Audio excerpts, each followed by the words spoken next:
Thank you for tuning in for another episode of the IslandGyal podcast. Different. If you're a single mother, you could come in and you want to sit down and be lazy and you just want to live off of benefits, then the UK probably could work for you. But you can get married. And from the time you get married, then want that man to go and walk in and must say, listen, how much he getting paid? He got a job? What going on here? You know what I mean? So if you're single, the benefit system is more beneficial to you. So in terms of for single parents with kids under 16, you get more financial support. You got universal credit, you got child benefits, you get free school meals, you get childcare help. You get these different types of things, right? You're also more likely to get emergency housing as a single parent. So if you come in and it's like the people who you staying with would have to write a letter and say, listen, I can no longer accommodate this individual.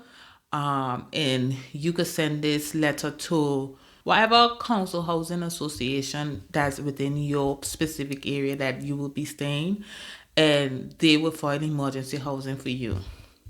Just a disclaimer, this emergency housing is not ideal, okay? This could be like a hostel, and what we call hostels up here is that you could be sharing a house with several other individuals. So you have probably your own little bedroom, but you're sharing a kitchen, you're sharing a bathroom. It could be a living situation that is not clean, is not hygienic, it's not ideal, right?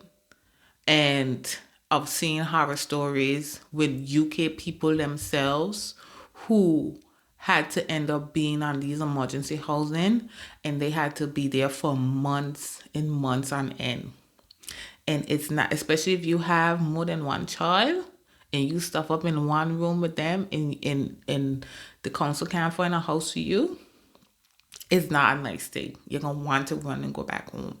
So you have to think about this before you really make that decision, right? Because you might find yourself in a living situation that is not ideal. And yeah. It could be very depressing, right? So if you're lucky, they might be able to find you a council house depending on the list. But these council housing lists, trust me, it got people who are on the waiting list for years, still waiting to get a house. And then when you do get a house, it might not be a decent house. Okay, I don't know. Some of you may be okay just throw down in any old shift shaft raft. Any old showdown house. I a different person. I like to live comfortable. I like to be in clean houses with no mold mildew and no issues.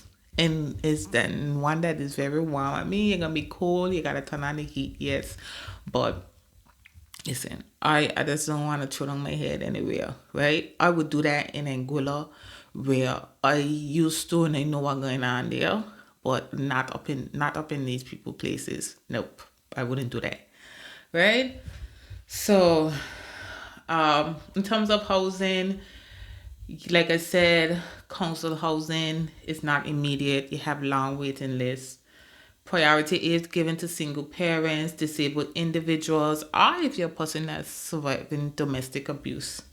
So usually you might end up in temporary housing, whether it's a hostel, shared accommodation, while you're waiting for permanent housing. Like I said, in order for you to get emergency housing faster, if you're staying with somebody, you get no longer able to accommodate you letter, basically saying that them gotta evict you and them gonna kick you out, right? And that's how you will get emergency housing faster. But that emergency housing, listen, it's off of the whim. It ain't gonna be the best house, right? But if you okay talking it out for a while, then you could do that, right?